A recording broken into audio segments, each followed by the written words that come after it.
55 साल के रेवंत रेड्डी ने तेलंगाना का राज संभाल लिया है। रेवंत रेड्डी ने आज हैदराबाद में तेलंगाना के नए मुख्यमंत्री पद की शपथ ली है। रेवंत रेड्डी तेलंगाना के दूसरे मुख्यमंत्री हैं।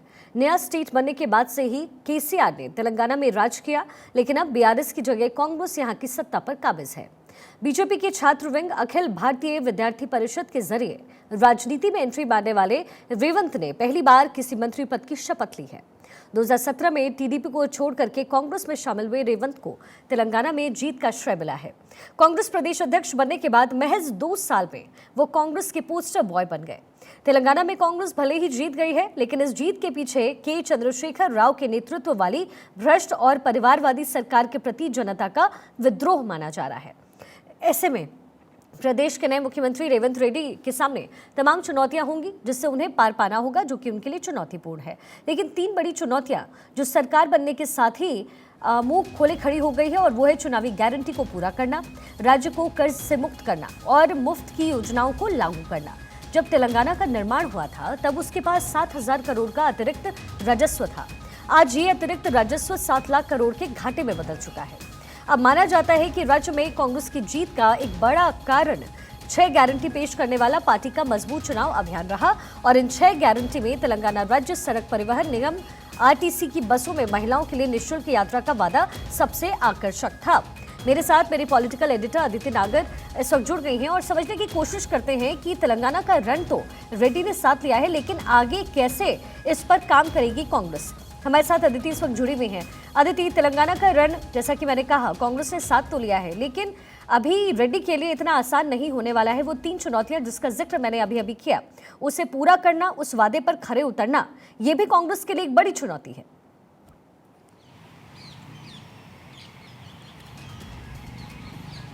देखिए, आपने तो बताई चुनौती जो आंकड़े वाली है, जो फाइनेंसेस से जुड़ी है।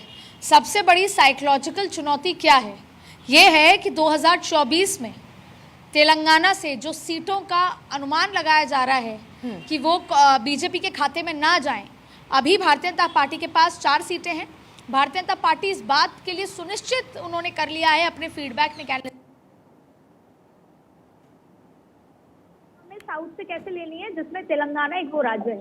अब सबसे बड़ी चुनौती यही है कि आपको ऐसा काम करना होगा, समय ज्यादा है नहीं, फाइनेंस और फिस्कल डेफिसिट आपने बता दिया है, राजस्व कैसा है, और उस बीच में जिन गारंटियों के लिए आपने युवा, किसान, महिला, बुजुर्ग, इन तमाम लोगों को वायदे किए हैं, उनको खातों पहुंचा पाएंगे, तब जाके वहां की जनता को विश्वास होगा कि कांग्रेस कुछ कर रही है, क्योंकि बीआरएस दस्ता रही। सबसे बड़ी बात यह है कि बीआरएस बाहर इसलिए हुई कि पहला परिवारवाद था, तो कांग्रेस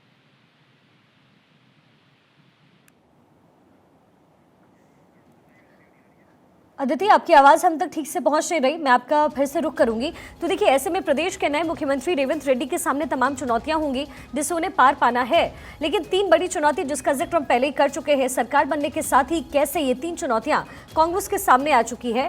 राज्य को कर्ज मुक्त करना और मुफ्त की योजनाओं को लागू करना।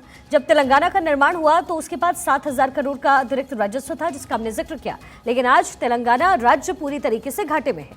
अदिति, एक बार फिर से आपका रुख करते हुए आप किस बात का जिक्र करी थी? देखिए, तेलंगाना में अब सबसे ज्यादा चुनौतीपूर्ण है कि घाटे में जो राज्य रहा है वो घाटे से पहले तो पूरी तरीके से उबर जाए, क्योंकि प्रॉफिटेबल मार्जिन की बात तो बाद में होगी। तो रेवंत रेड्डी के लिए किस तरह की बड़ी चुनौती है अदिति?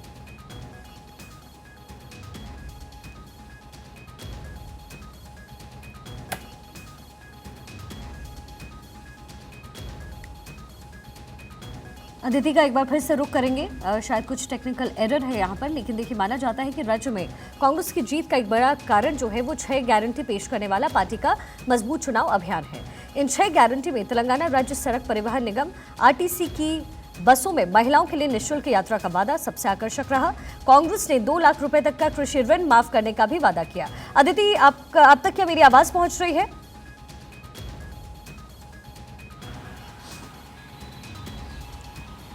अदिति, क्या आप तक मेरी आवाज पहुंच रही है? बिल्कुल। जी, अपनी बात पूरी कीजिए।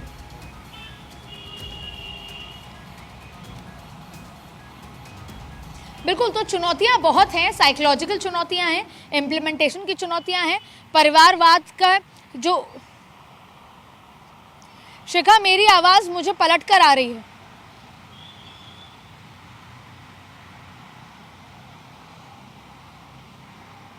बात पूरी कीजिए।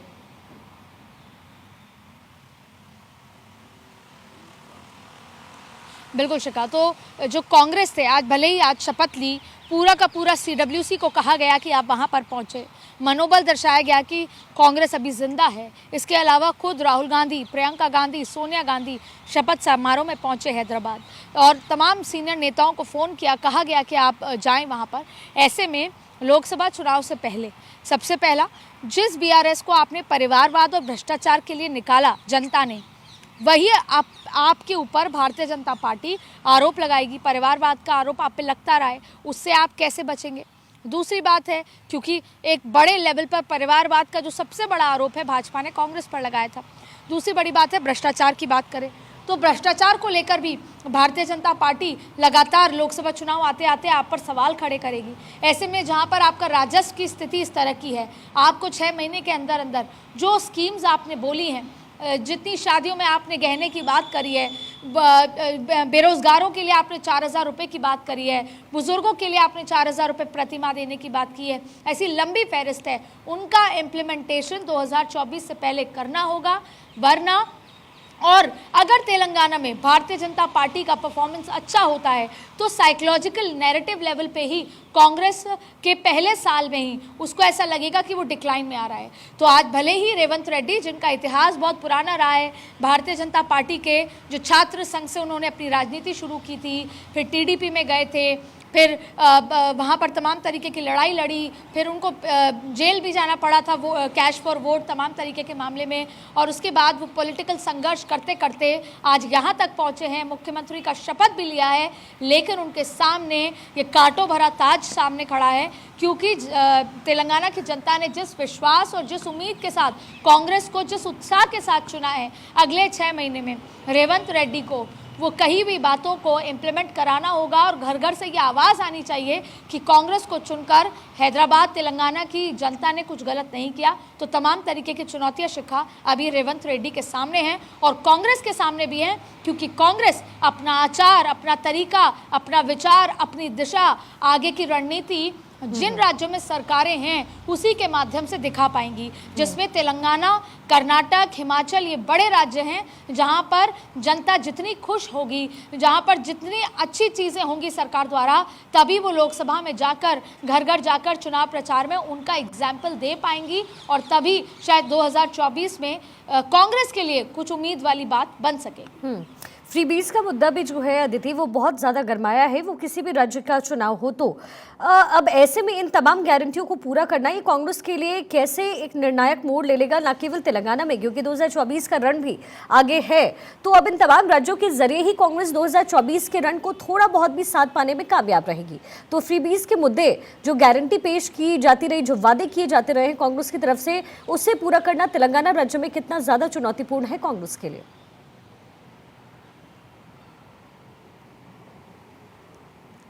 देखिए, इस बार पहली बार शिखा ये देखने को मिला था। हर बार क्या होता है कि भारतीय जनता पार्टी जो है वो कोई एक लाइन खींचती है और उसी लाइन पे चुनाव प्रचार इर्द गिर्द घूमता है। जिन मुद्दों पर भारतीय जनता पार्टी चाहती है कि चुनाव के दौरान बातें हों, उसी के इर्द गिर्द कांग्रेस और दूसरी पार्टियां बातें करती हैं। पहली बार ये देखने को मिला कि कांग्रेस के अपने अलग मुद्दे थे और भारतीय जनता पार्टी उस लाइन के पीछे लगी। तो ये उम्मीद की जा रही थी कि इस बार कांग्रेस ने अपने मुद्दे दिए हैं। क्या मुद्दे हैं? गारंटी शब्द हिमाचल चुनाव से चलकर कर्नाटक चुनाव तक आया। उम्मीद बहुत अच्छी हुई क्योंकि नतीजे बहुत अच्छे थे।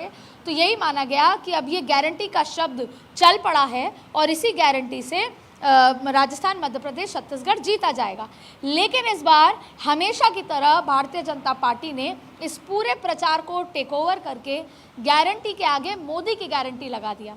अब ये गारंटी ही नहीं, ये मोदी की गारंटी, पूरा करने की गारंटी के नाम चल पड़ा। और आज आप देखेंगे कि हम संसद भवन जाते हैं, हम कहीं भी जाते हैं, तो यही बात निकल कर आती है कि ये है मोदी की गारंटी, पूरा होने वाली गारंटी। तो कहीं ना कहीं कांग्रेस की प्रियंका गांधी की जो स्ट्रेटेजी थी गारंटी शब्द से, जो आम आदमी पार्टी ने दिल्ली में भी करा, फ्री बीज जो आप कह रही हैं, क्योंकि अगर आइडियोलॉजी वाइज देखा जाए, अगर समय है तो मैं एक किस्सा ही बताना चाहती हूँ। 2018 में रमन सिंह जब चुनाव आने थे तो रमन सिंह ने ये बात कही थी कि अगर आप धान पर वो कर दें एमएसपी तो फिर हम 2018 का छत्तीसगढ़ का चुनाव किसी भी कीमत पे जीत लेंगे। धान का एक बड़ा मुद्दा है, लेकिन तब के फाइनेंस मिनिस्टर अरुण जेटली ने साफ मना कर दिया। उन्होंने कहा कि हम ये फ्री बीज को अप्रिशिएट नहीं करते और इन सबसे फाइनेंशियल नुकसान होते हैं, इन सबसे अर्थव्यवस्था खराब होती है।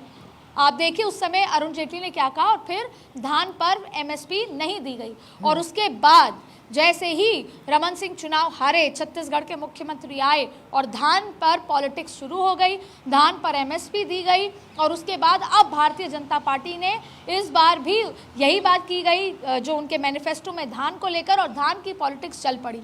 तो जब पहले के जो नेता थे वो फ्रीबीज नहीं मानते थे, लेकिन जब से अरविंद केजरीवाल मैदान में आए, उन्होंने मुफ्त मुफ्त मुफ्त का नारा दिया। अब उसको आप गारंटी कहो, उसको आप डेवलपमेंट स्कीम्स कहो, गरीब के लिए गारंटी कहो, लेकिन फिलहाल वो guarantee word hijack Bharatiya Janata party कर चुकी है। अदिति, एक और अहम सवाल यहाँ पर तेलंगाना के लिए है, क्योंकि 2 साल पहले शायद रेवंत रेड्डी ने ये सोचा भी नहीं होगा कि वो तेलंगाना के सीएम बन जाएंगे। बहुत क्विकली उन्होंने वर्कआउट किया अपने सारे पोजीशन को, लेकिन ये अभी भी रेवंत रेड्डी के लिए चुनौती है। पहली चीज ये कि जनता उनसे खुश रहे, दूसरी चीज ये कि आला कमान भी उनसे खुश रहे। ये भी उनके लिए एक बहुत बड़ी चुनौती है कि अपने पद को वो बनाए रखने में कामयाब रहे अगले 5 वर्षों तक।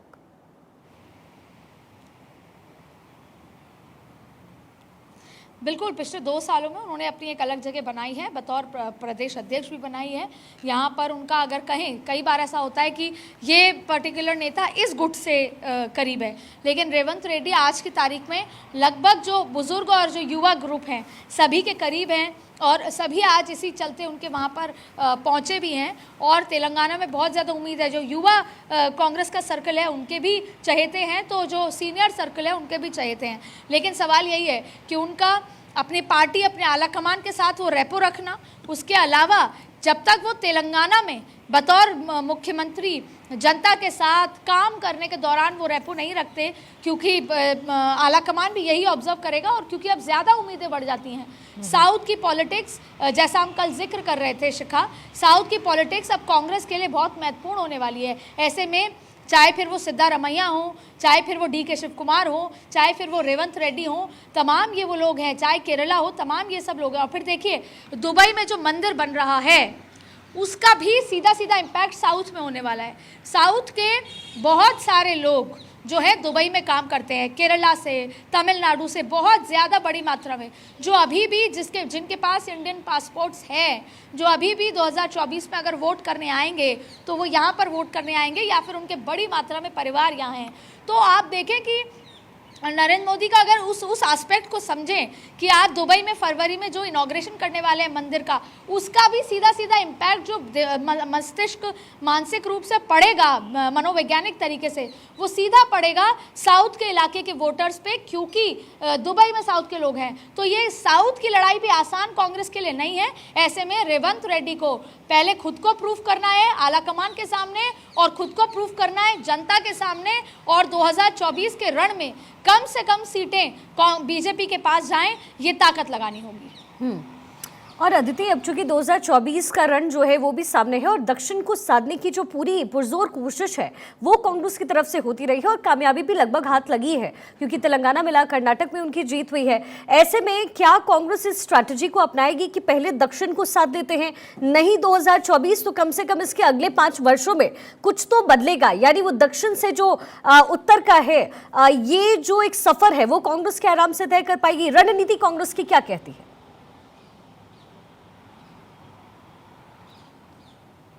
देखिए 2024 में कांग्रेस कोई भी सफ़र आराम से तय नहीं कर पाएगी, और जिस हिसाब से अभी स्ट्रैटेजी चल रही है बिल्कुल भी नहीं। हालांकि कांग्रेस के राष्ट्रीय अध्यक्ष साउथ से आते हैं, कांग्रेस के जो संगठन मंत्री हैं वो साउथ से आते हैं, तो ऐसे तो साउथ का उनका इम्पैक्ट। दूसरा, के कामराज रूल था, के कामराज एक बड़े नेता थे कांग्रेस के, उन्होंने हमेशा से ये कहा, जो 60 साल कांग्रेस ने राज किया है एक बार कांग्रेस, एक बार नॉर्थ, एक बार साउथ, वो के कामराज रूल है। तो अब ये कोई आसान रास्ता नहीं है, ये मजबूरी है कि नॉर्थ में चाहे उत्तर प्रदेश हो, मध्य प्रदेश हो, छत्तीसगढ़ हो, राजस्थान हो, पूरा सफाया हो चुका है। तो जो अपना सफ़र है 2024 का, वो कांग्रेस जानबूझकर साउथ की दिशा से आपको निकालते हुए नजर आएगी, क्योंकि वही इकलौता ऑप्शन नजर आ रहा है। और अदिति, अगर तेलंगाना के पूरे इस चुनाव को हम देखें तो बीआरएस को मात देना कांग्रेस के लिए इतना आसान नहीं था, लेकिन कहा गया कि रेवंत रेड्डी ने पिछले 2 साल में जिस तरीके से काम किया, कहीं ना कहीं लोगों का भरोसा जो है वो बीआरएस से हट करके कांग्रेस पर आया है। तो ये अगर एज अ होल हम देखें कांग्रेस पार्टी के लिए भी, रेवंत रेड्डी के लिए खुद भी एज अ सीएम, क्योंकि बहुत कम एक्सपीरियंस्ड हैं, तो अपनी पोजीशन को संभाल कर रखना क्योंकि बहुत ज़रूरी है। पहली बात, जो फ्रीबीज, जो वादे उन्होंने किए हैं वो पूरा करें। महिलाओं का बहुत ज़्यादा सपोर्ट मिला है कांग्रेस को वहाँ पर, तो महिलाओं के लिए जो वादे किए गए हैं उसे पूरा करें, क्योंकि इस वक्त तमाम पार्टियों का फोकस ही केंद्र ही पूरी महिलाएं बनी हुई हैं। ऐसे में कितना ज़्यादा चुनौतीपूर्ण ये भी है रेवंत के लिए या फिर कांग्रेस के लिए?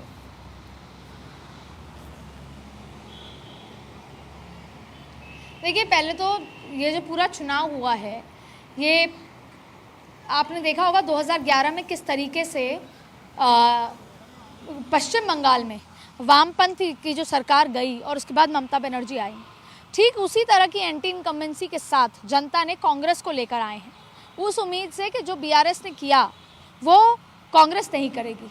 तो ये तो बहुत ज़्यादा उम्मीदों के साथ कांग्रेस को लाया गया है, लेकिन रेवंत रेड्डी को उन तमाम वादों पर खरा उतरना, चाहे फिर वो लॉ एंड ऑर्डर हो, चाहे परिवारवाद की उस इमेज को कांग्रेस से दूर करना हो, चाहे सारी योजनाओं को घर घर तक ले जाने की बात हो, तमाम तरीके का डेवलपमेंट की बात हो, फिनेंस तरीके से बात हो, तमाम तरीके की बातें हैं जो रेवंत रेड्डी के लिए अभी चुनौती हैं। और फिर 28 सीटें हैं, जो 130 साउथ की सीटें हैं उसमें से 28 सीटें जो हैं वो कांग्रेस की इस इलाके से आती हैं, उसको बढ़ाना तो ये कंधे पर है। अगर राहुल गांधी के कंधे पर है, मल्लिकार्जुन खड़गे के कंधे पर है, तो रेवंत रेड्डी के कंधों पर भी ये जिम्मेदारी है, ये डीके शिव कुमार के भी कंधों पर जिम्मेदारी है और ये सिद्धारमैया के भी कंधों पर जिम्मेदारी है। ऐसे में रेवंत रेड्डी के लिए भले ही ये बहुत अच्छी अपॉर्चुनिटी है, लेकिन ये आसान रास्ता नहीं है।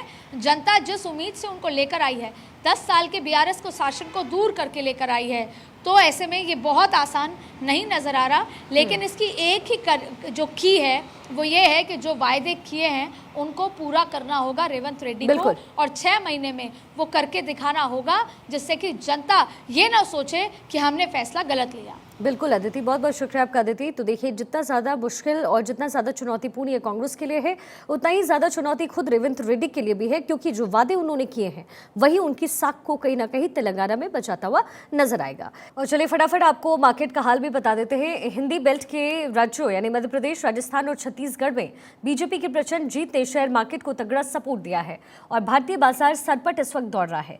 1 से 6 दिसंबर के बीच 4 ट्रेडिंग सेशन में सेंसेक्स में 2600 और निफ्टी में 825 अंकों से ज्यादा का उछाल देखा गया।